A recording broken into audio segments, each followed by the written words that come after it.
सारों को पता है कि आज क्लास 8:30 पे स्टार्ट होगी rather than at 9:30. प्लीज अगर नहीं है तो BRGR whole class knows about it. Okay बेटा, आज हमने करना है टिश्यू. कनेक्टिव टिश्यू जो है, व्हाट इज इट? ठीक है, तो सबसे पहले हम जब आएंगे तो हम कनेक्टिव टिश्यू पर आपका कनेक्टिव टिश्यू है. अगेन हमने जैसे बात करनी है, हिस्टोलॉजी में बैठे हुए कनेक्टिव टिश्यू का जिक्र हो रहा है, तो इसमें ये होगा कि व्हाट इज इट. सबसे पहले पूछा जाएगा what is a connective tissue. So आपका कनेक्टिव टिश्यू के इसमें आपका आंसर हमेशा वही होगा कि हिस्टोलॉजी में हमने कहा जैसे 4 आपके टिश्यूज हैं और इन 4 टिश्यूज का जिक्र हो या डेफिनेशन हो, you always start that it is one of the basic tissue of the body. ठीक है, so connective tissue is the second. हम पहले हमने एपिथेलियम पढ़ लिया था, and second is again our basic tissue of our body. So वो बात आपने कभी कभी नहीं बोलनी, अदरवाइज द होल ये जो मैं आपको बिल्डअप करती रहती हूँ कंटेक्चुअली, वो आपका सब खत्म हो जाएगा. So it's very, very, very important that once you know how to define things, then the clarity will be there. So अगर मैं आपसे पूछूं एपिथेलियम क्या है, या मैं पूछूं आपसे कनेक्टिव टिश्यू क्या है, या मैं आपसे पूछूं कि मसल क्या है, मसल टिश्यू क्या है, या something to relate with your nervous tissue, ये 4 बातें जो हैं, ये 4 टिश्यूज जो हैं, ये आपका डेफिनेशन की पंच लाइन होनी चाहिए. You cannot have anything else beside this clarity in your mind. What am I talking about? I'm in a histology, or even if I'm not in a histology. So जब मैंने पूछा ही आपसे connective tissue है, तो you make it very clear that it is one of the basic tissue. So आपको epithelium आया था शायद इम्तिहान भी मैंने एग्जाम में लिया, टेस्ट में दिया था, तो माय आइडिया वाज कि ये आपको पता है. और फिर दूसरी बात है कि उसकी रेसिपी बता दो. तो जब डेफिनेशन बोलोगे, चाहे एपिथेलियम बोलो, चाहे कनेक्टिव टिश्यू बोलो, चाहे मस्कुलर बोलो या नर्वस टिश्यू, आप क्या करना है, they are one of the basic tissues of the body. Then when you talk about epithelium, ऊपर वाले 3 जो है एपिथेलियम, कनेक्टिव टिश्यू और जो नर्वस टिश्यू है, मस्कुलर टिश्यू, आप कहेंगे all made up of cells, and then the cells secrete their extracellular matrix, and that is which makes that is the composition, that's the component. ये component है उसके. So आपको definition में बिल्कुल इस बात के साथ आपने ऊपर नीचे की definition नहीं करनी. से पूछा जाता है define connective tissue, तो the punchline is it is one of the basic tissue. Next आगे definition में extend करोगे, it is made up of cells and extracellular matrix. समझ आ गई. एपिथेलियम को डिफाइन करना है, it is one of the basic tissue of the body. It is made up cells and they secrete the extracellular matrix known as basal lamina. ठीक है, so that is very very. और अगर थोड़ा सा और जाओ, it is supported by, it is resting on a fine connective tissue. मगर epithelium के लिए इतना ही काफी है. इसी तरह कनेक्टिव टिश्यू के लिए आप कहोगे these are cells and the cells are going to secrete what? The extracellular matrix. फिर आपसे नेक्स्ट क्वेश्चन, आपने अपने आप को ऐसे ही चैलेंज करना है. अगर आप ऐसे चैलेंज नहीं करोगे and you find I am lost, then you are really lost. Because फिर आपके पास ये ढेर सारे चैप्टर्स हैं, इनको याद कर लेना, कोई समझ नहीं आएगी. तो अगर आपने इसी विंडोज की प्रोसेसिंग ऐसी ही करनी है जैसे मैं आपको सिखा रही हूँ, क्योंकि मैंने क्वेश्चंस भी ऐसे पूछूंगी, और ये नहीं कि मैंने पूछ रहा, सारी उम्र मैंने तो नहीं रहना. It's going to be internal, external, what, मगर आपने इससे आगे पीछे नहीं होना. और जब तक कोई और बात मेरे अलावा कोई और चीज आपको समझ आती है तो do share it with me, मगर अभी के लिए इतना ही काफी है. ठीक हो गया बेटा. सो हमने ये पूछा कि कनेक्टिव टिश्यू क्या है, आपका आंसर होगा connective tissue is one of the basic tissue and it is made up of cells which secrete extracellular matrix. Next question, what is an extracellular matrix? Extracellular matrix is what? Inorganic and organic. फिर हम inorganic की बात करेंगे तो हम कहेंगे कि water है, एयर है, इलेक्ट्रोलाइट्स हैं, वाइटामिन्स हैं, मिनरल्स हैं. फिर हम कहेंगे ऑर्गेनिक. ऑर्गेनिक की 2 चीजें होंगी. Organic basically are the ones जो कि आपके किससे बने हैं बेटा, that is the protein, carbohydrate and fat. तो हम इसमें जो है नॉर्मली जो आपका एक्स्ट्रा सेलुलर, इसमें फैट तो नहीं होता बाहर पड़ा हुआ, इसमें ज्यादा प्रोटीन्स और उसके साथ कार्बोहाइड्रेट का मिक्सचर होता है. एक्स्ट्रा सेल्यूलर, सेल के अंदर कुछ भी हो सकता है। समझ आ गई मेरी बात? So once you do that, अब आप क्या होगा कि ऑर्गेनिक एलिमेंट क्या है, जो ऑर्गेनिक मैटर है वो प्रोटीन्स जो है वो क्या बना सकती है, फाइबर्स, और फिर दूसरा ग्राउंड सब्सटेंस। और जो ग्राउंड सब्सटेंस है वो फिर हमने कहा था दो तरह से बन सकता है, वो है प्रोटोग्लाइकन्स एंड ग्लाइकोप्रोटीन। ये आपसे मैं एपिथेलियम पूछूं तो आपने ऐसे ही बताना, मैं कनेक्टिव टिश्यू पूछूं तो भी ऐसे बताना, जब मैं मसल्स पूछूं तो भी ऐसे बताना। Is that clear? और जब मैं नर्वस टिश्यू पूछूंगी तो आप सेल तो बोलोगे, लेकिन आप कहोगे the whole cell, the nervous tissue is formed by the cells and the supporting tissue, supporting cells. ठीक है? और वो सिक्रीट सिर्फ जो इसका एक्सोनल पार्ट होता है वो सिक्रीट करता है एक्स्ट्रा सेल्यूलर, अदरवाइज उसका बॉडी और डेंड्राइट्स नहीं करता। Is that very clear to you? So ये बात अगर समझ आ गई है तो आप मास्टर ही हो गए। अब हम आगे चलते हैं। अब हम करते हैं कि कनेक्टिव टिश्यू है क्या। हमने कहा कि जी कनेक्टिव टिश्यू का लफ्ज ही उसको खुद उसको ड्राइव कर देता है। अब आपने उसको डिफाइन कर दिया, वो बनाया किस तरह से है, उसके अंदर क्या क्या कंपोनेंट्स हैं ये भी आपको समझ गई है, उसकी कॉम्पोजिशन क्या है ये भी आपको पता चल गया। अब आपके पास नेक्स्ट क्वेश्चन है, लो भी करता क्या है कहाँ, where it? So as the word tell you, it's a connective tissue. So इसका मतलब है ये कनेक्ट करता है किसको, बाकी तीन जो टिश्यूज हैं उनको कनेक्ट करता है। ठीक है? और वाइड स्प्रेड है, वाइड स्प्रेड है। ठीक है? सो इसका मतलब क्या हुआ कि connective tissue is one of the four और basic tissues of the animal या ह्यूमन बीइंग या आप any body, and it is made up of cells and extracellular matrix. It found where, कहाँ है बेटे, हर चीज को रैप करता है, एपिथेलियम के नीचे एग्जिस्ट करता है। क्यों? अगर उसमें से नीचे एपिथेलियम के नीचे से निकाल दो, एपिथेलियम की सपोर्टिंग निकाल दो तो सपोर्ट नहीं रहेगी, वो तो एक धागा है। धागा किससे बना था, सेल और एक लाइन बराबर जो धागे की स्ट्रिंग थी उसको कहा था एक्स्ट्रा से बेसल लेमिना। अगर उसके नीचे जब तक तुम एक फाइन कनेक्टिव टिश्यू नहीं लगाते उसको सपोर्ट करने के लिए, तो वो अपना स्ट्रक्चर मेंटेन नहीं कर सकता। और दूसरी तरह से क्यों नहीं मेंटेन कर सकता, क्योंकि इसी कनेक्टिव टिश्यू में अब जो भी उस ऑर्गन की या टिश्यू का जो जो ऑर्गन है जिसके मुताबिक बात करें, उसके उसके एपिथेलियम में न्यूट्रिशन जा नहीं सकती, क्योंकि उसके अंदर कोई ब्लड कैपिलरीज होती नहीं है। Epithelium is avascular but it is highly energetic. तो इसके मतलब है कि उसको उसकी न्यूट्रिशन और स्ट्रक्चरल सपोर्ट के लिए कनेक्टिव टिश्यू, यानी कि wherever the epithelium is, और एपिथेलियम का मतलब क्या है, lining epithelium and glandular epithelium. So when you make a gland, when you make an epithelium, you always surround it with what? Fine connective tissue, which you call it the lamina propria, या supporting tissue of an organ, या अगर हम इसको कहेंगे हम इसको lamina propria भी कह सकते हैं। Is that clear? So एक बात है कि एक तो एपिथेलियम के साथ पड़ा हुआ है, ग्लैंड्स को भी सराउंड करता है। दूसरी बात, अब आ जाता है कि मसल्स पास, तो हर मसल के एक एक फाइबर को, चाहे वो स्मूथ है, चाहे वो कार्डिक है, चाहे वो स्केलेटल है, एक एक फाइबर के इर्द गिर्द वो क्या कर रहा है, उसको रैप करता है बड़ी नफासत से। वही फाइन कनेक्टिव टिश्यू उसको रैप करेगा। अगर मसल का एक फाइबर को रैप करता है तो उसको एंडोमाइसियम कहते हैं। ठीक है? आप जैसे कि मैं कहूँ कि बेटा आपको 10 पेंसिल्स ले लो, हर पेंसिल के इर्द गिर्द एक जो है ना हल्का सा आप अपना पेपर चढ़ा दो। ठीक है? तो 10 पेंसिल्स, ये जो व्हाइट पेपर चढ़ा है ये एंडोमाइसियम है। इसलिए मैं कहूंगी इसी तरह से, अब 10 पेन ले लो और 10 पेन समझ लो एक्सॉन्स ऑफ द नर्व है, मैं कहती हूँ बेटा उसके ऊपर भी चढ़ा देना। इसका मतलब है हर इंडिविजुअल एक सेगमेंट, एक सेल को सराउंड करता है, चाहे वो किसका है बेटा, मसल का है या वो एक नर्व फाइबर यानी कि एक्सॉन का है, ये रैप करता है, एपिथेलियम के नीचे होता है, सपोर्ट करता है, न्यूट्रिशन देता है। इसी तरह इतनी ही फाइन इसकी रैपिंग क्या है, आपके मसल के इंडिविजुअल फाइबर के अगेंस्ट, और इसी तरह बेटा वो हर एक्सॉन को भी रैप करता है।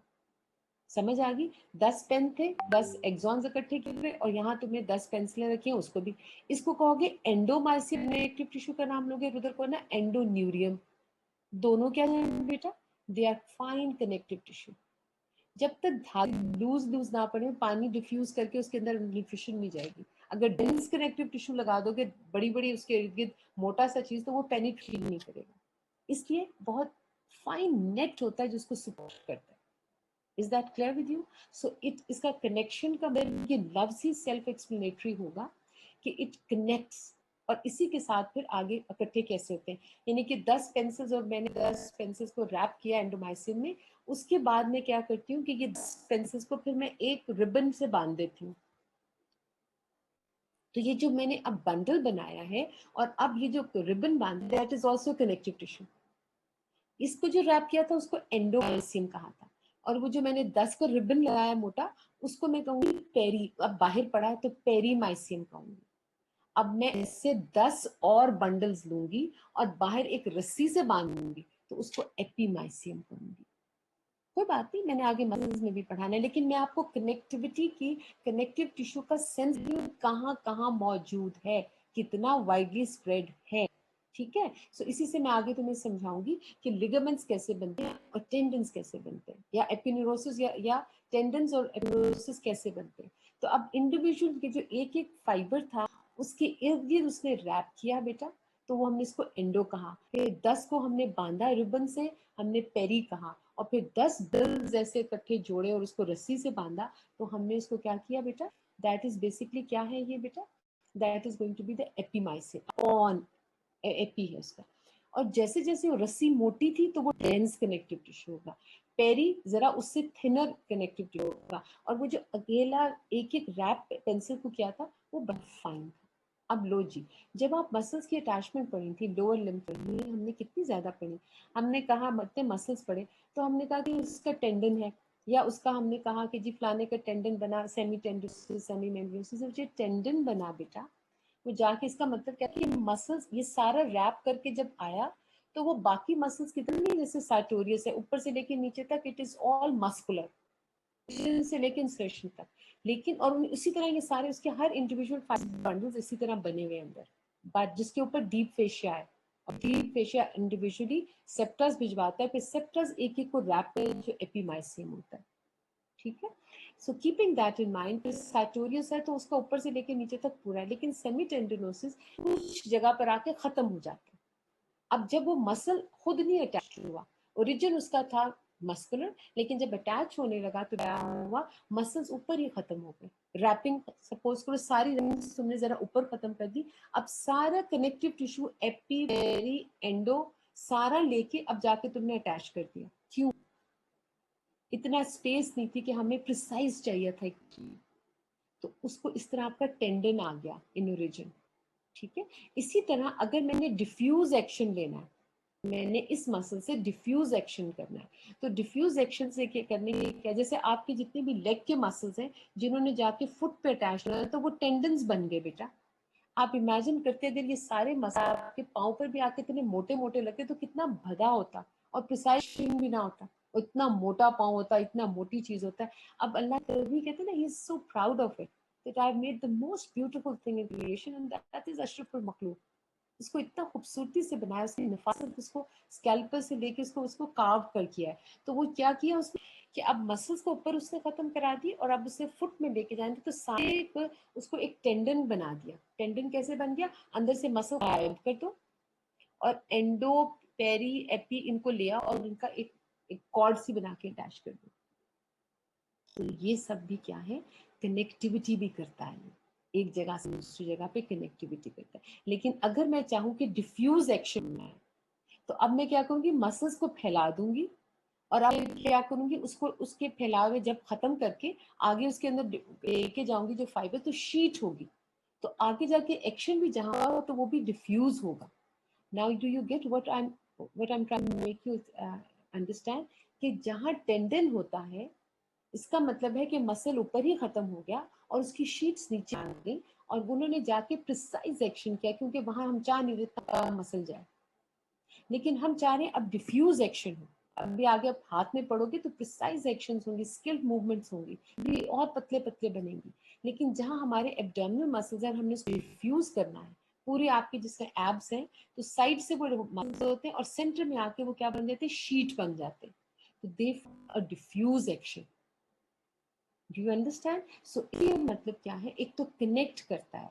अब अगर मैंने हॉलो ऑर्गन आपको बताया है, तो हॉलो ऑर्गन में एपिथेलियम के नीचे लेमिना प्रोपिया के कनेक्टिव टिश्यू पड़ा है, फिर सब म्यूकोजा में भी कनेक्टिव टिश्यू पड़ा है, फिर बाहर एडवेंटिशिया में भी कनेक्टिव टिश्यू पड़ा है। तो उसने सबको इकट्ठा जोड़ दिया, मसल्स के अंदर भी बीच में रैप किया हुआ है। तो ये उसका काम है कि वो कनेक्ट करता है बाकी सब टिश्यूज को भी। Is that okay? रैपिंग की वजह से it's a very difficult, but I really want you to understand and get the impact of this connective tissue, the concept of it. और जिस तरह अगर उसने ligaments बनाने, तो इसी तरह से एक ही डायरेक्शन में सारे फाइबर्स भेजेगा और एक बोन को दूसरे के साथ जोड़ देगा। ठीक हो गया? सो इसका क्या है, connective found in the other tissues wherever in the bone including the nerve. और नर्व का भी इसी तरह है कि अगर आपको मैं कहूँ शियाटिक नर्व, तो बेटे एक शियाटिक नर्व जो बाहर डीप फेशिया उसने उसको रैप किया हुआ है, तो वो उसका एपीन्यूरियम होगा। उसके बाद उसके बंडल्स को जो रैप किया होता है वो उसका नहीं होता, that is not basically the connective tissue, वो एपिथेलॉइड सेल्स होते हैं, क्योंकि हमारा ब्लड ब्रेन बैरियर होता है। लेकिन इंडिविजुअल अंदर जो एक्सॉन पेंसिल मैंने पेन रखवाए हुए थे, उनके इर्द गिर्द जो है वो भी कनेक्टिव टिश्यू है। बाहर की रस्सी कनेक्टिव टिश्यू है और अंदर का जो पेन के इर्द गिर्द था वो दोनों कनेक्टिव टिश्यू होगा, लेकिन पेरी जो उसका होता है वो सेल्स ऑफ एपिथेलियल होते हैं, क्योंकि उसने बैरियर्स बनाने होते हैं। Do you understand? चलो हम ये पढ़ेंगे फिर ये। So it is found between the other, फिर है इट गिव्स सपोर्ट। लो भी सपोर्ट कैसे कर देता है? क्यों? आपका जितना डील डॉल है, how tall you are, how broad you are, how, what is the main thing which makes you so tall or so short or so broad? It's the whole thing is because of your structure. That is your skeleton. So skeleton किससे बना? Bone and cartilage से। So ये क्या करता है? यही नहीं आपको स्ट्रक्चर देता है, बल्कि सपोर्ट भी करता है और प्रोटेक्ट भी करता है। कैसे? कैसे करते हैं? आपका brain, the most vital part जो है, वो सराउंडेड है बाय व्हाट? आपका पूरा का पूरा क्रेनियल कैविटी। उसके बाद आपका जो हार्ट है और जो लंग्स है, सारी रिब केज में बंधी हुई है। तो कितना बड़ी बात है, कनेक्टिव टिश्यू वो उसको सारा टोटली सपोर्ट करता है। Do you understand? So vital. So आपकी एक स्ट्रक्चर बनाना और अंदर से आपके वाइटल एरियाज को सपोर्ट भी करना और प्रोटेक्ट भी करना। So that is what is very important about it. That is also the function of the connective tissue. And there are two, अभी हम इसको बताएंगे कि क्या हो जाता है। So ये बात मेरी बात समझ आ गई? So what does it do? और other, it is a widespread। भला कैसे? जो हमने स्किन पढ़ा, हम कहते हैं skin outer covering. Outer covering क्या कहता था? आउटर कवरिंग जो स्किन है वो ऑर्गन है, क्योंकि it is made up of what? It is made up of epithelium and a dermis which is connective tissue। तो आप सोचो सर से लेके पांव तक आप स्किन के साथ कवर दो, तो सारी जो डर्मिस है that is dense connective tissue, और उसके ऊपर फिर एपिडर्मिस पड़ा हुआ विच इज एपिथेलियम। सो आप सोचो कितना वाइड स्प्रेड है, पूरे बॉडी के ऊपर स्ट्रेच हुआ हुआ है, because dermis is a connective tissue. दूसरा, उस जब हम यहाँ रखते हैं और फिर उसके नीचे से, स्किन के नीचे से क्या निकलता है? Subcutaneous tissue. सबकुटेनियस टिश्यू क्या है बेटा? बेसिकली उसका दूसरा नाम है सुपरफिशियल फेशिया, और हिस्टोलॉजिकली हम उसको लूज एरियोलर टिश्यू कहेंगे। Do you understand? सो ये चीज जो है, अब आप सोचो कि ये जो आपका सुपरफिशियल फेशिया है, जहां जहां स्किन, जहां जहां आपका सुपरफिशियल फेशिया, वहां क्या है बेटा? That is going to what? Is basically your superficial, that is again a connective tissue. So how widespread it is? So dermis है तो कितना widespread है? Superficial fascia तो भी है। Deep fascia, सारा का सारा डीप फेशिया भी कनेक्टिव टिश्यू। कितना widespread है? आपके सारे ऑर्गन, आपके सारे रीजन्स में अपेंडिकुलर स्केलेटन यानी कि अपर एंड लोअर लिम्स है, आपका अपेंडिकुलर थॉरिक्स है, एब्डोमेन है, deep fascia, all of it is a connective tissue. ठीक है? उसके बाद wide spread tendons, ligaments and capsules. तो क्या है कि आपके जितने टेंडन्स एंड लिगामेंट्स हैं और एपिन्यूरोसिस है, वो भी सारा कनेक्टिव टिश्यू से बना है। दूसरा, उसके बाद दो तरह के ऑर्गन्स थे, मैंने अभी हॉलो के तो बता दिए थे कि एपिथेलियम के नीचे लेमिना प्रोप्रिया कनेक्टिव टिश्यू है, फिर सब म्यूकोसा के अंदर डेंस कनेक्टिव टिश्यू है, फिर मसल्स के इर्द गिर्द रैप करता है, वहां पर भी है, और बाहर अगर नॉन एक्सपैंडेबल है तो बाहर पड़ा हुआ एडवेंटिटी कनेक्टिव टिश्यू। और उसके अलावा अगर आप कहते हो कि फॉर एग्जांपल अगर हमारा क्या कहते हैं, you have a solid organ, when you cut it and you chop it and you don't find, तो हमने उसको कहा था उसको पढ़ने के दो लफ्ज सीखोगे, और एक होगा स्ट्रोमा और दूसरा होगा पैरेन्काइमा। लो भी जो स्ट्रोमा था, मैंने आपसे नेक्स्ट क्वेश्चन पूछूंगी कि बेटा स्ट्रोमा का टिश्यू बताओ, तो दैट इज व्हाट, वो है that is a connective tissue. और वो कहाँ है, आप सोचो, all your glands and all your lymphatic organs, यानी कि लिम्फ नोड्स, स्प्लीन और आपका थाइमस, उन सब के जो है, उनका जो बाहर है वो स्ट्रोमा जो है वो सारा है। उसके बाद सारे एंडोक्राइनल ग्लैंड्स और एक्सोक्राइनल वो ग्लैंड्स जो independent, not which are lying within the hollow organ. ठीक है, तो imagine how much wide spread it is, कि ऑर्गन्स में कैसा पड़ा हुआ है और आपके एपेंडिकुलर स्केलेटन में भी कैसा वाइड स्प्रेड पड़ा हुआ है। सो ये सब कनेक्टिव टिश्यू है। So what does it do? It's not only going to connect various tissues, it's going to give you a form, it's going to connect everything, एक दूसरे के साथ connect करना, जोड़ना, organs का sense बनाना। ऑर्गन्स अगर ये स्ट्रोमा ना हो तो वो स्ट्रोमा क्या बनाता है, उसका कैप्सूल बनाएगा, अंदर सेप्टास भेजेगा, उसको डिवाइड करेगा इनटू लोब्स, फिर इंटर करेगा और अंदर से नेट बनाएगा, supporting tissue. So all this is what a connective tissue. So आपकी सॉलिड ऑर्गन का सारा स्ट्रोमा है वो यही बनाता है, और हॉलो ऑर्गन्स का आपका लेमिना प्रोप्रिया, म्यूकोजा, मसल की रैपिंग और बाहर adventitia. So all type of organs is going to be there. अब वो कहती है ये सब जो मैंने इतनी बातें की, तो ये जो है बेटा ये कितनी टाइप के होंगे, तो उसने कहा कि वो कितने टाइप है, दो ही किस्म के हो सकते हैं। एक वो है जब एम्ब्रियोलॉजिकली था, नॉन डिफरेंशिएटेड, मीजोडर्म, मीजेनकाइम, अनडिफरेंशिएटेड। ठीक है, तो वो कब तक एग्जिस्ट करता है, ज्यादातर वो एग्जिस्ट करता है बेटा in the form when it's in intraembryonic. Cells फिर आपके सर्टेन एपिथेलियम वगैरह के साथ रहते हैं मेसेनकाइम जैसे कनेक्टिव टिश्यू में, but on the other hand ये आप वो टिश्यू है जो अनडिफरेंशिएटेड है, तो वो कनेक्टिव टिश्यू जिसको मेसोडर्म भी कहेंगे।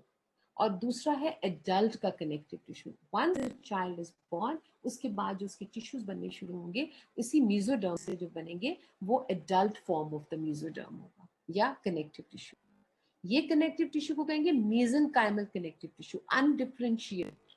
और इसको क्या बोलेंगे, this is an adult type, और वो हम फिर इसको दो आगे फिर डिवाइड करेंगे। Is that okay? ये तो ये दो कैटेगरीज हैं। अच्छा, दूसरा ये है कि इसके अंदर जो हमने कहा था ना सेल्स है और उसके साथ एक्स्ट्रा सेलुलर। अब जो सेल्स है ना बेटा, इसका जो सेल है मेन कनेक्टिव टिश्यू का, उसका नाम होता है फाइब्रोब्लास्ट।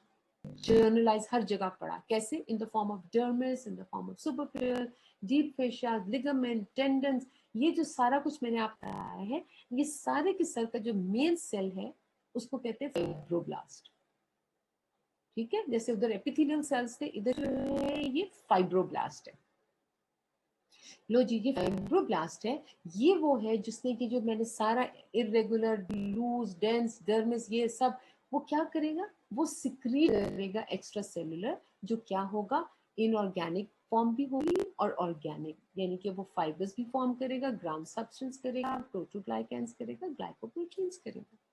तो वो सारा किसका काम है बेटे, वो फाइब्रोब्लास्ट। तो मेन आपको अगर आपसे मिल जाए कि जर्नल कनेक्टिव टिश्यू, तो जर्नल कहाँ पड़ा हुआ है, इन the form of dermis, in the form of superficial fascia, deep fascia, in the form of stroma, in the form of what, जहां पर हमने कहा था hollow organ जहां पड़े हुए वो भी सारे पड़े हुए, यहाँ जहां पर आप पड़े हो टेंस में, लिगामेंट पे, it's always the fibroblast। ठीक है, मगर कुछ स्पेशलाइज कनेक्टिव टिश्यू भी है, ये तो मैंने आपको जर्नलाइज का बता दिया ना।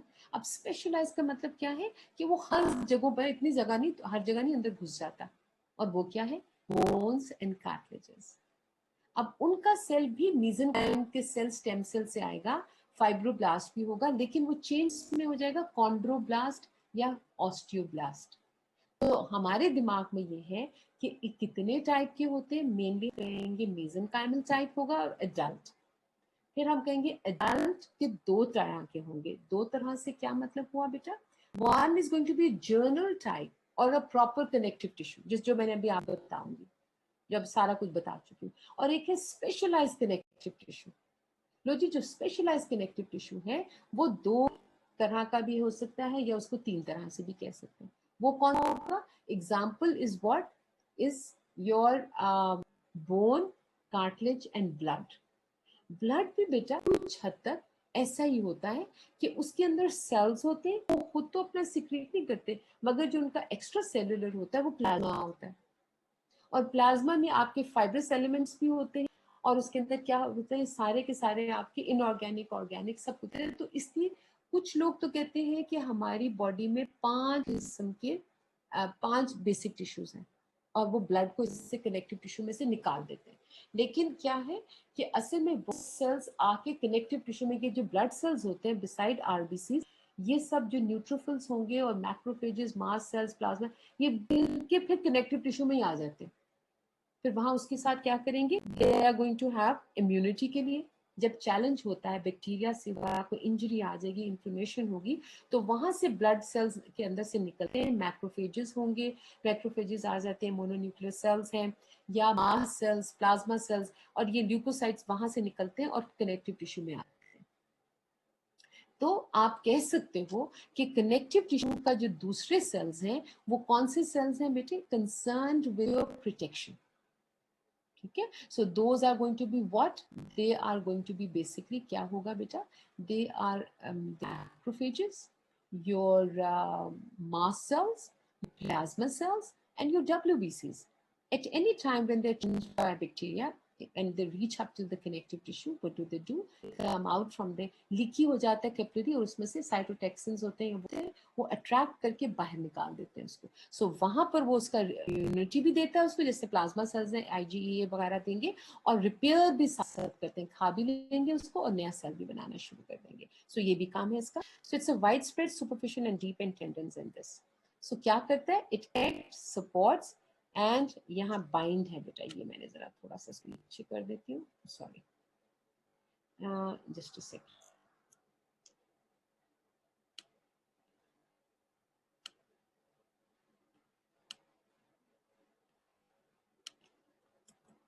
अच्छा, और हमने क्या किया कि हमने इसको कहा कि अब ये इसका फंक्शन है, just wind it up and you will understand. So it connects, support, binds or separate other tissues or organs.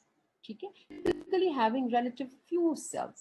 अब ये देख लो बेटा, इसके अंदर सेल्स है, इसके सेल्स कम है। अब मैं आपको इसका सारा दिखाती हूँ अभी, और इसमें सेल्स कम होंगे, मगर इसमें ग्राउंड सब्सटेंस बहुत होता है और इसके फाइबर्स होंगे, और उन्हीं के बेसिस पर हम इसको डिवाइड करते हैं किस चीज में, into loose connective tissue, dense connective tissue.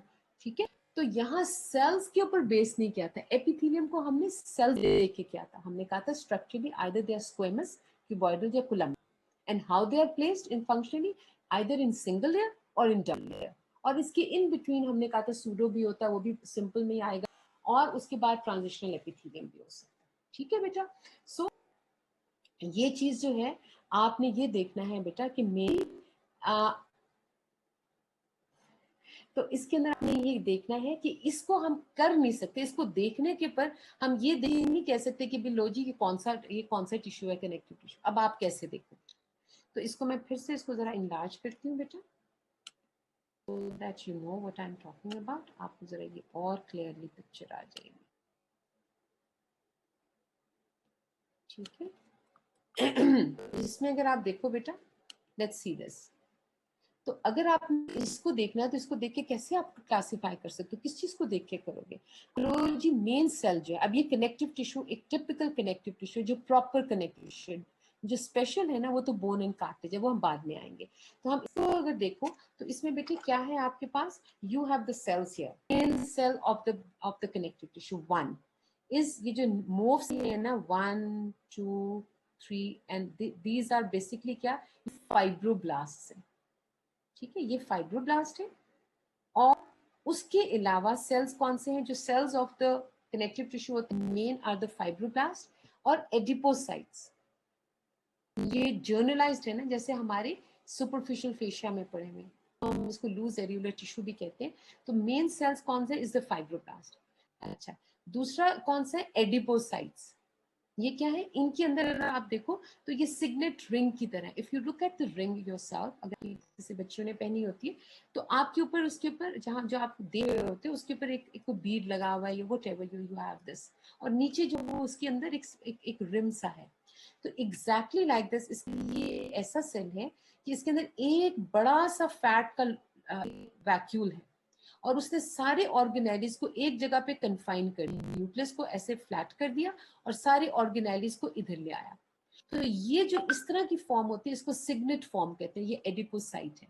ठीक है, सो नॉर्मली डीप फेशिया में एडिपोसाइट नहीं होगा, सुपरफिशियल में होगा, डर्मिस में नहीं होगा, सुपरफिशियल, इसी इसको कहते हैं लूज एरियोलर टिश्यू। एरियोलर में हमेशा कनेक्टेड, क्यों?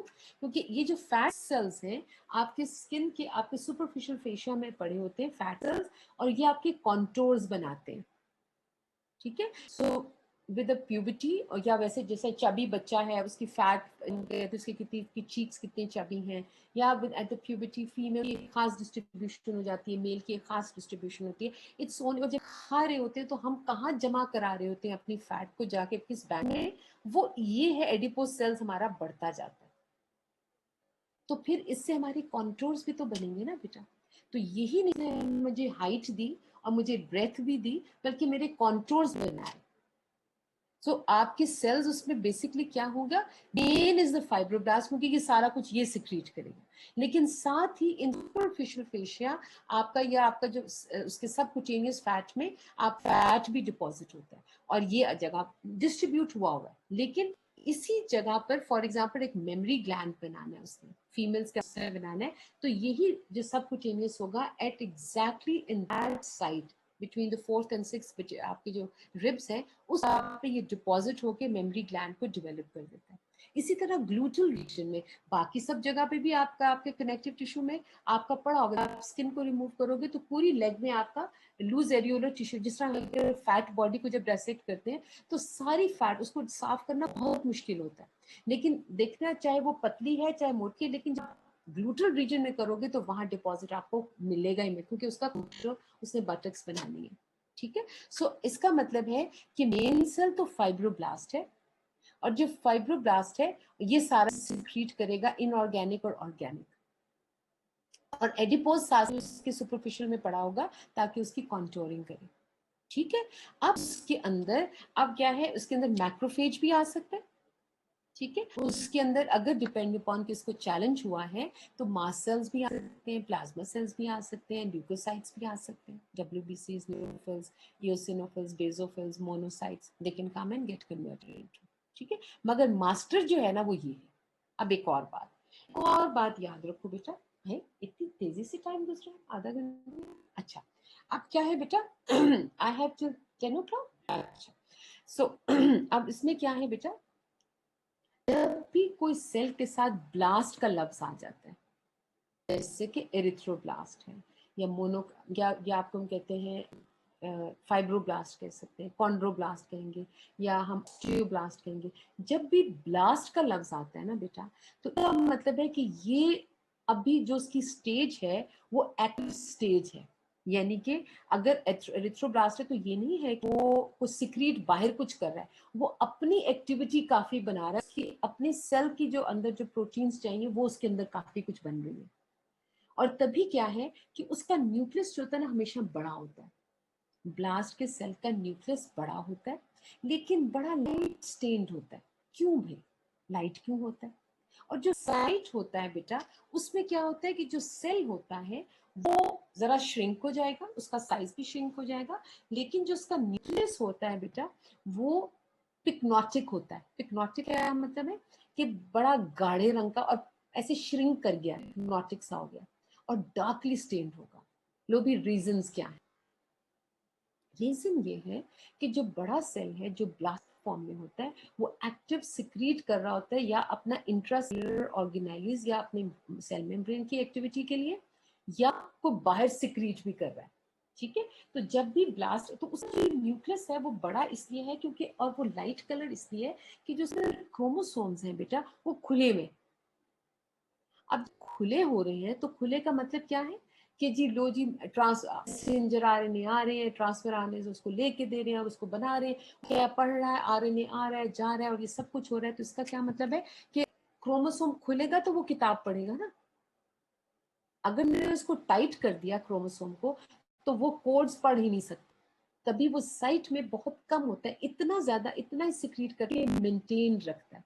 लेकिन जैसे क्रोमोसोम्स खुल जाते हैं, डीएनए खुल जाता है, तो अब क्या हो जाता है, सिंथेसिस स्टार्ट हो जाती है और उसके अंदर एक्टिविटी शुरू हो जाती है। तो वो हम क्या कहें, आपका जो होगा ना, एक होगा हमारा हाइपरक्रोमैटिक स्टेज है, ठीक है, और एक है यूक्रोमैटिक स्टेज है। तो यूक्रोमैटिक बड़ा लेट सा वो पड़ा हुआ है, खुला खुला पड़ा हुआ है, और इसका मतलब है जैसे किताब खुल गई, पढ़ाई होनी शुरू हो गई, मैसेंजर्स आ रहे हैं, ट्रांसफर हो रही है, सारा कुछ हो, तो इसका मतलब है एक्टिविटी बहुत है, सेल बहुत बड़ा है, क्रोमोसोम खुल गया है, ठीक है। लेकिन द मोमेंट अब एक्टिविटी होने गया, अब सिर्फ इतना वो सिक्रीट करे कि वो अपने आप को मेंटेन कर सके। तो अब क्या है, that is a hypochromatic pycnotic nucleus. The chromosomes have become tight. That's why it is highly dark stained. और सेल की भी एक्टिविटी, अब इतनी सेल का बॉडी भी श्रिंक हो जाएगी, वो भी पतली सी हो जाएगी। तो इसलिए इनएक्टिव स्टेज में ज्यादातर तुम्हारा जो है वो छोटा सा सेल होता है, न्यूरोटिक न्यूक्लियस होता है। लेकिन जब वो एक्टिविटी कर रहा है, वो बड़ा सेल हो जाएगा, न्यूक्लियस लाइट कलर्ड होता है और वो भी बड़ा होता है।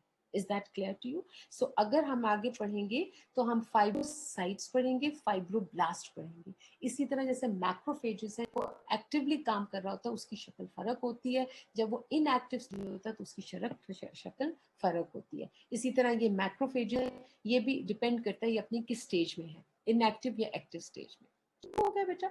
सो this is also very important. ये हमारा, और ये भी जो पढ़ा हुआ है हमेशा कनेक्टिव टिश्यू में, साथ साथ connective tissue can be replaced, generalized connective tissue, bone repair हो जाती है, फ्रैक्चर होते होते, कार्टिलेज जरा प्रॉब्लम देती है, ठीक है, लेकिन ये मेसेनकाइमल सेल्स भी उसके साथ होंगे। तो अगर मैं कहूं कि आपकी कनेक्टिव टिश्यू का, जर्नलाइज कनेक्टिव टिश्यू के सेल्स कौन कौन से हैं, main is the fibroblast, can exist in the two forms, inactive और active form में। दूसरा एपोसाइट्स भी हो सकते हैं, हालांकि आपके डीप में नहीं होंगे, सुपरफिशियल फेशिया में, ये भी हम इसको नाम लेंगे। और दूसरा कहेंगे मेसेनकाइमल सेल्स। इनकी कैपेसिटी क्या है कि ये सारा कुछ बना सकते हैं बेटा। ये किसको क्या करेंगे, ये चेंज होके, फॉर एग्जांपल अगर इंजरी हुई या फॉर एग्जांपल इन्फेक्शन और फाइब्रोब्लास्ट यहाँ मरमर आ गए या खत्म हो गए, तो ये चेंज होके into this and into. Do you understand? So mesenchymal cells can change into this adipocytes and can also change into fibroblast. So ये exist करता है, तभी ये repair हो सकता है, तभी। अब न्यूरॉन्स नहीं हो सकते, मसल हो सकते हैं टू सम एक्सटेंट, लेकिन कार्डिक मसल नहीं होगा।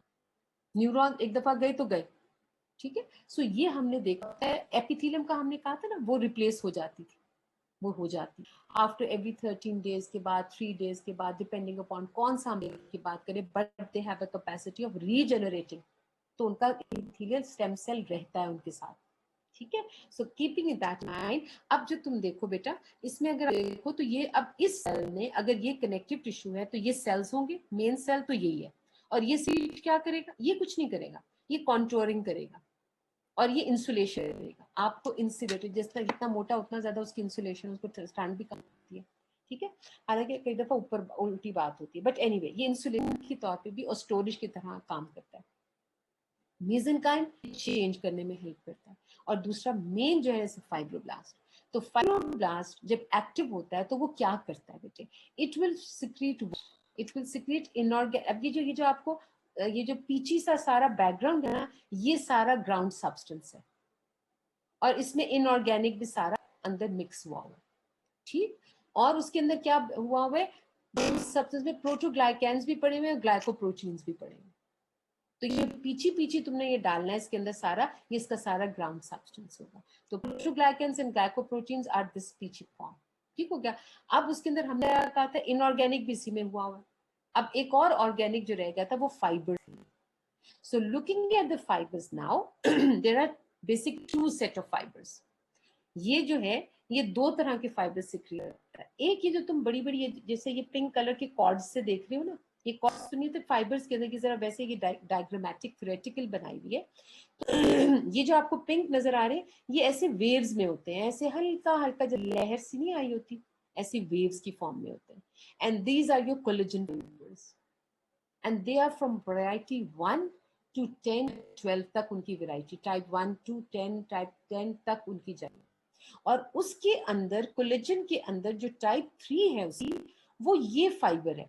कोलेजन 1 जो है ना, ये वो है जो डेंस कनेक्टिव टिश्यू होगा, जो तुम बना रहे होते हो ना, जब एक्चुअली मैं आपको भी बताऊंगी ना आगे बनाने के लिए, वो सब कोलेजन 1 ही होगा मेजॉरिटी।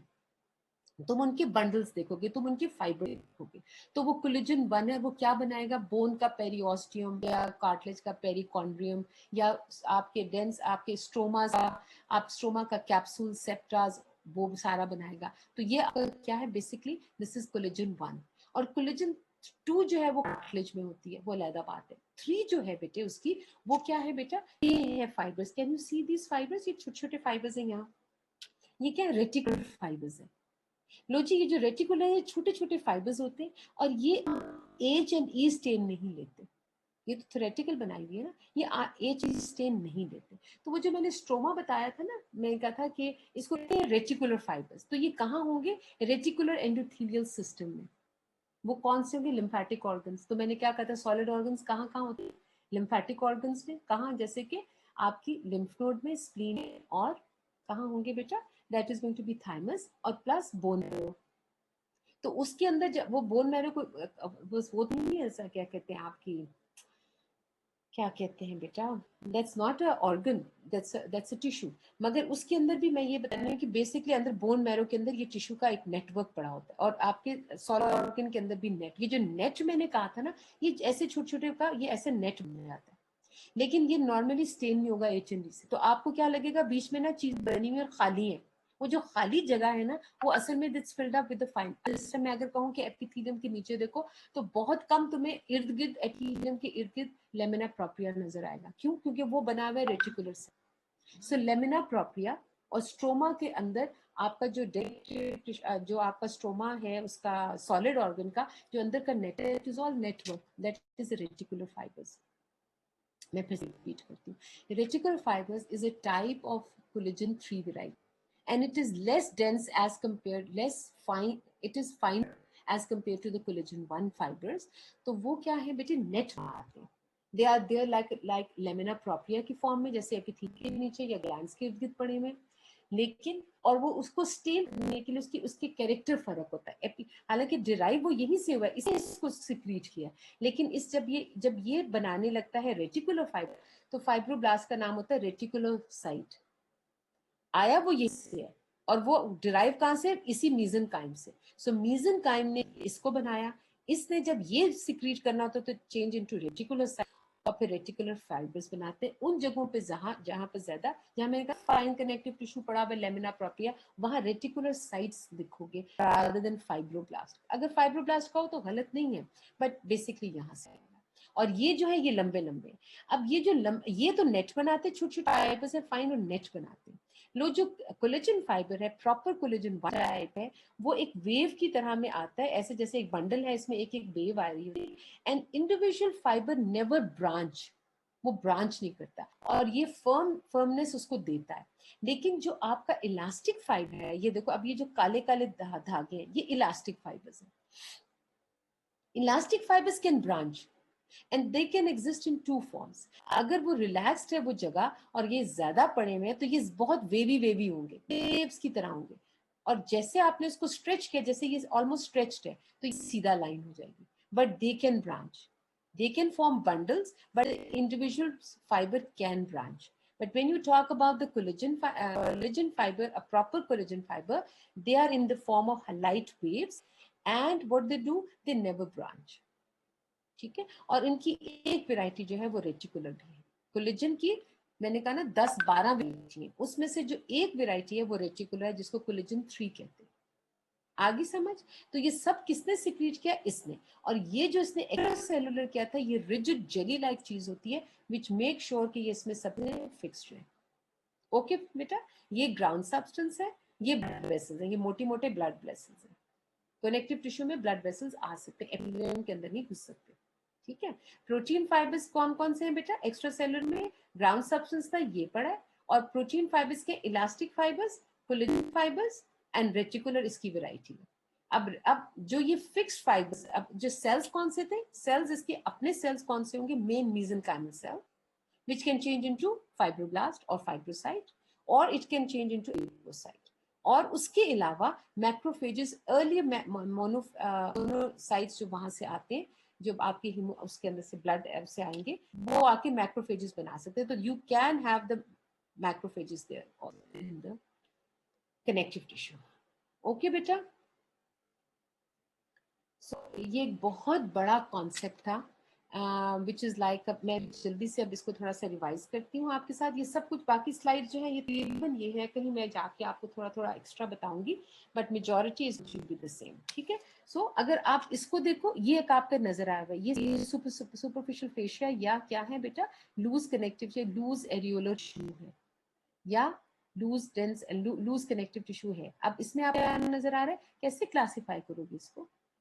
तो इसके अंदर सेल्स भी नजर आएंगे और ये जो पीछी सा है ये आपको ग्राउंड सब्सटेंस नजर आ रहा है, इसमें ऑर्गेनिक और ऑर्गेनिक का पार्ट पड़ा हुआ है और ये फाइबर्स हैं जो वो बड़े इंपॉर्टेंट.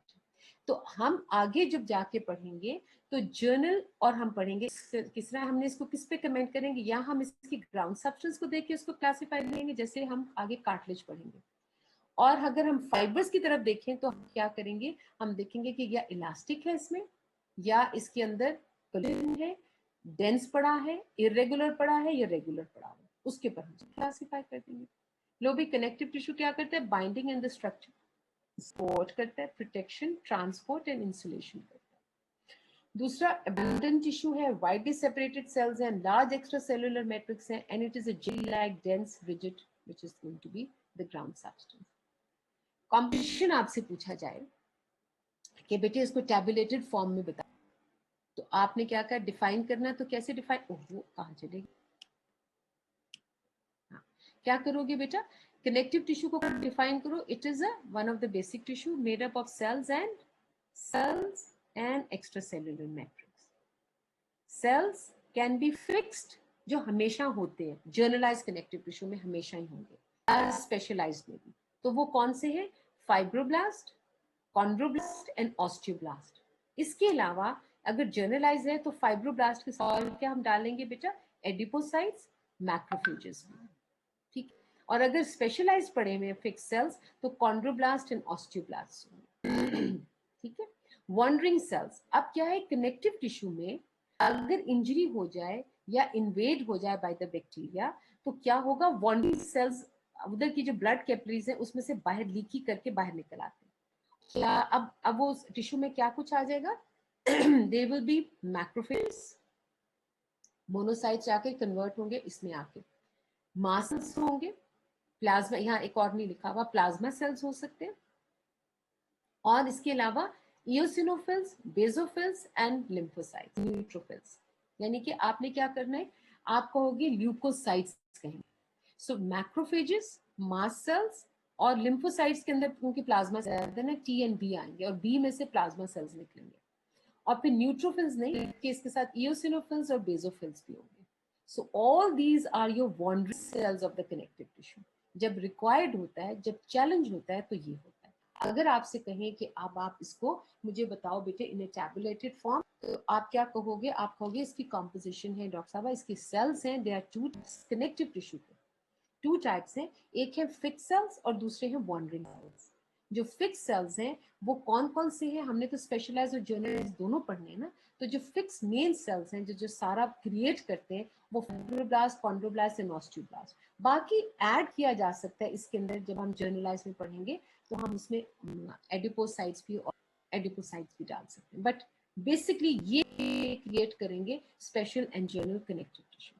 वॉन्डरिंग में ये. अब एक्स्ट्रा सेलुलर, हर एक का चाहे वो जर्नलाइज्ड है या वो कार्टिलेज या बोन है, हर एक के अंदर स्पेशलाइज्ड या जर्नलाइज्ड कनेक्टिव टिश्यू बनने के लिए एक्स्ट्रा सेलुलर क्या होगा, ऑर्गेनिक और इनऑर्गेनिक.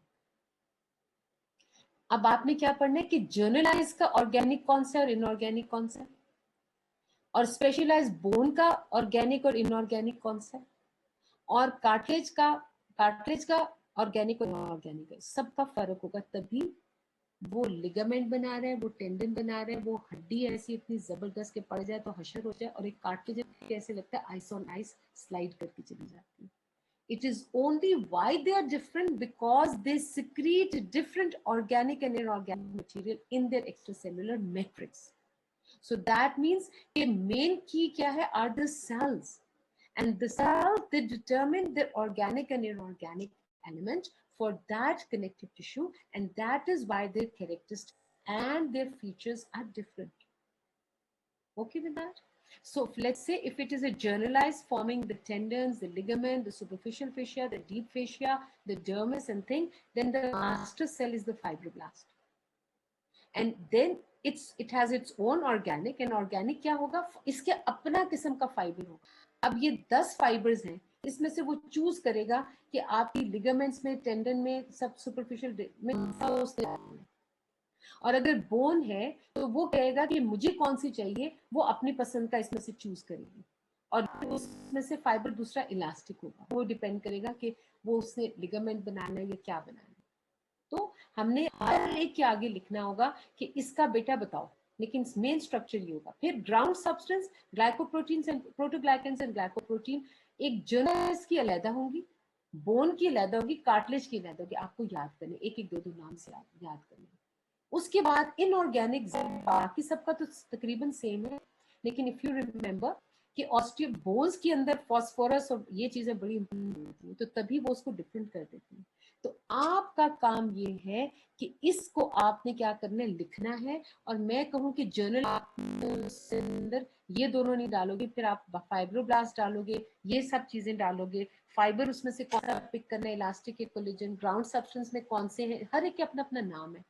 और क्या इसके ये सब सेम है कि नहीं, कार्टिलेज का, बोन का, आपने अपना अपना पिक करना है. Once you do this, you are a researcher. Otherwise पूरा चैप्टर पढ़ लेकर आप ये मेरा अगर इस चीज का जवाब नहीं दे सकते, you don't even know what you have read. Are you with me? That's very important. तो हर एक का मैं कहूंगी कि बेटे बोन का ये शीट तैयार करो, मैं कहूंगी लिगामेंट का तैयार करो, टेंडन का तैयार करो, और वो एक ही उसमें थोड़ा थोड़ा फर्क होगा, बस तुम्हें नाम याद करने होंगे. That's all. ठीक है? So that's a huge thing. वरना ये सारा चैप्टर पढ़ोगे समझ भी नहीं आएगी कि इसमें से पढ़ना क्या. So this is your concept, this is your concept. So जितना मर्जी तुम मेरे से नोट्स ले लो, मगर बात ये है बेटा, इसको तुमने फिल करना है. Once you fill it up, no problem, फिर तो कोई मसला ही नहीं. ठीक हो गया? अब आगे देखते हैं. ये था कॉम्पोजिट टिश्यू.